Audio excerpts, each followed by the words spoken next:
Madame la Présidente, chers collègues, la délibération qui nous est proposée souligne l'importance de créer des solutions nouvelles et adaptées aux besoins des voyageurs, prenant en compte les contraintes de notre territoire.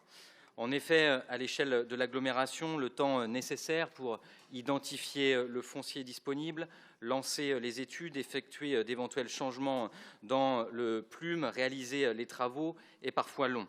C'est pourquoi les élus communistes comprennent la nécessité de poursuivre le dialogue avec le préfet et le département pour parvenir à un schéma conjuguant ambition et réalisme.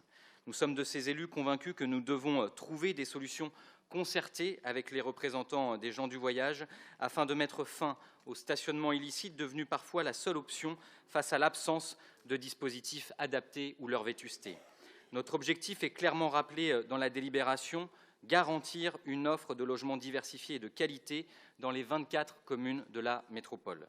En effet, les voyageurs ne disposent toujours pas d'un accès suffisant à des solutions de stationnement et de logement adaptés à leur mode de vie. De nombreuses familles, plus sédentarisées, souhaitent ainsi avoir un point d'ancrage, une zone d'habitat où installer un logement modulaire comprenant une partie en dur et la résidence mobile. Il existe pour cela des solutions de logement, y compris sociales, mais elles sont encore insuffisamment mises en œuvre. La métropole a déjà engagé, cela a été dit, des projets d'aménagement pour compléter l'offre existante, mais en attendant la mise en œuvre du nouveau schéma avec les différentes contraintes qui nous sont imposées, une certaine souplesse doit être appliquée pour la destination de foncier disponible en vue de la mise à disposition de terrains provisoires, ce que proposent déjà certaines communes de la métropole, en vue également de l'installation et de l'aménagement d'aires de grand passage conformément aux prescriptions. Pour conclure, j'aimerais aborder la proposition de loi de Xavier Albertini, examinée en commission de l'Assemblée nationale ces derniers jours, désormais retirée, mais dont l'ombre plane encore sur la situation et sur l'avenir des gens du voyage. Cette proposition de loi fait suite à l'annonce d'un plan d'action contre les occupations de terrains illicites des gens du voyage le 23 octobre dernier par Bruno Retailleau.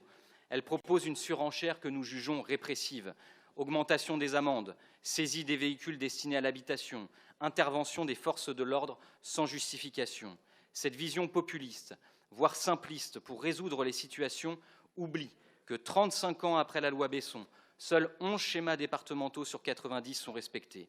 Ce projet de loi ne fait qu'alimenter, selon nous, le cercle vicieux de la relégation des gens du voyage à une part négligeable de nos concitoyens, plutôt que d'envisager des solutions partagées alliant réponse aux besoins et respect des règles communes.